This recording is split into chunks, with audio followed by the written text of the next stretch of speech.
The call usually comes dead in the middle of a typical Cape Town cold front while huge storm seas lambaste the African continent. The call goes something like this. How's it, Jerry? Hi Mark, we're going fishing. We leave tomorrow morning and we need to offload the fish on Friday, which is when the next cold front hits. So that leaves us with 3 days of good weather to fill the boat. Are you in? Just getting the call creates a knot in my stomach.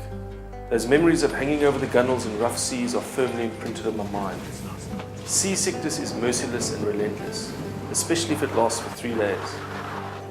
Why is it then that at the drop of a hat I will drop everything and join these adrenaline junkies on their voyages of adventure to a place of mystery deep off the fabled southern tip of Africa? Well, one reason to do this is that it's a rare opportunity to interact and work alongside hardened fishermen who push boundaries and explore the depths in their relentless search for the magnificent prized predator, the yellowfin tuna. I also can't miss the opportunity to film some great action and to film the sea in all its moods. Okay, I'm in. The wind is still a bit strong off the point, so the boat leaves from Hart Bay at 9 in the morning. Oh, and bring your camera. As if he needs to remind me. But let's not forget, we are here to fish. So let's first backtrack a little and show you some preparations that are essential before any trip. Firstly, the engines and the important refrigeration systems are checked. Then we load ice from the ice plant. Bait is also loaded, and believe me, this boat uses a lot of bait. Okay, so the boat is ready. It is now 7 in the morning, and I set off on the scenic Chapman's Peak Drive towards Hart Bay. The boat only leaves at about 9 a.m. We first hoist a sail, which is mainly used for stability. We then pack all the food supplies away for the next few days, and then we sit back for an 8-hour journey into the fishing grounds around the canyon. On our way, we pass humpback whales being harassed by dolphins. I just need my little fix. I need my sense of time. I just need my little fix. I need my sense of time. I just need my little fix. I need my sense of time.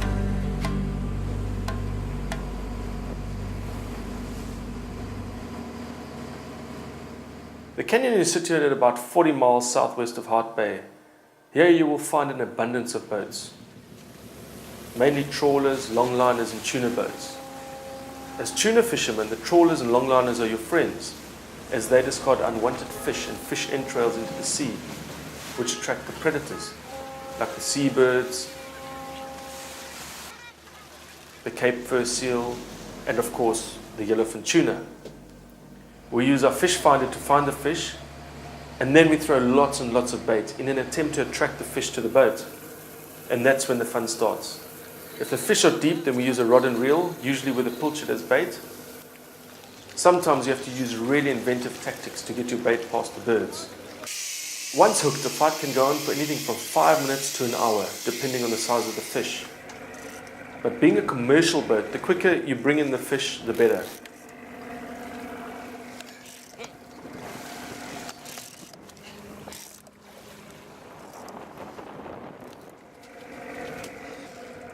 When catching these fish, the trick is to keep your line straight out in front of you and follow your fish around the boat.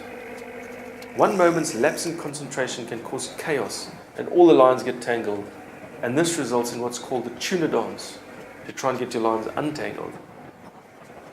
The fish is gaffed at the side of the boat, and the gaffers have to be very accurate and have to gaff the fish in the head to preserve the precious meat.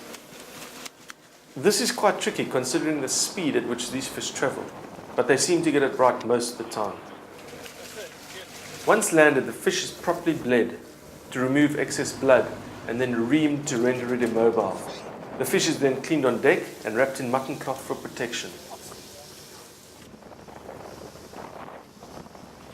They are then lowered into saltwater slurries, which are kept at about -2 degrees Celsius.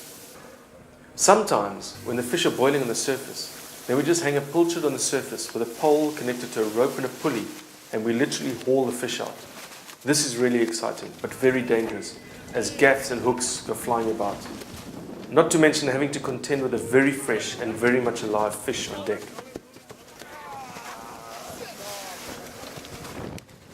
The water sprays are used to simulate the splashing of bait fish on the surface, and this attracts the predators. When a school of longfin tuna strikes, then it's all battle stations. They appear as quickly as they disappear. So every man grabs a shorter bamboo pole with a lure on the end and wiggles this in the sprayers. Within 5 minutes, the deck can be full of fish, or you would have missed them and you were left wiggling your pole aimlessly into the sea. Sharks are also predators, so the same conditions that attract the yellowfin attract the sharks. We mainly encounter blue sharks and the odd maker shark, but we had the rare opportunity of getting up close and personal with a great white. This one had just attacked the fish I'd caught and bit off its tail. I grabbed my camera and was filming Charlie hauling in his fish, and I managed to capture it striking his fish, and once it severed the tail, it merely played with its food. Sharks aren't the only danger in the deep. Greed can also kill. Here you'll see a boat that was completely overladen with fish, lying all over its deck. She was heading back to harbour but could only manage a slow pace as the water was lapping at the gunwales. Half an hour later we received a distress signal and went to the rescue. Luckily there was a boat close by that saw them capsize and managed to rescue the crew. We dived in and tried to recover what we could from the boat, and then we tried towing the boat. But the boat submerged when we went forward and caused huge drag, so it was ultimately decided to leave her to her own demise.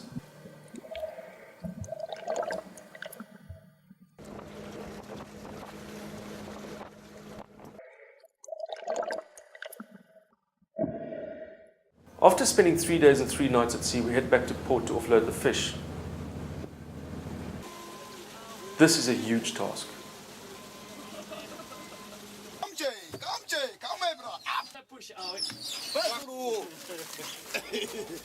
Offloading the fish can take the whole day, and it's always under the watchful eye of eager bargain hunters.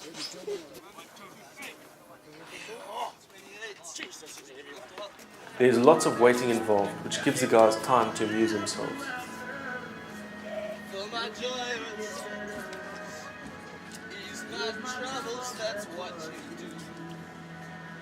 The fish are then processed in the factory. Here the fish are tested for all kinds of things. Only the best fish get shipped to destinations like the USA, France, Canada and England, where they are consumed on the very trendy sushi markets. What keeps me going back for more? It is probably because these men live by a different clock. Their clock is governed by nature and weather. Time is not a gauge of when to do things. This is all determined by nature. They live by a natural flow, following the tides, the moon phases, the weather patterns, and the conditions of the sea. They are completely in tune with their natural surroundings, as I believe nature intended.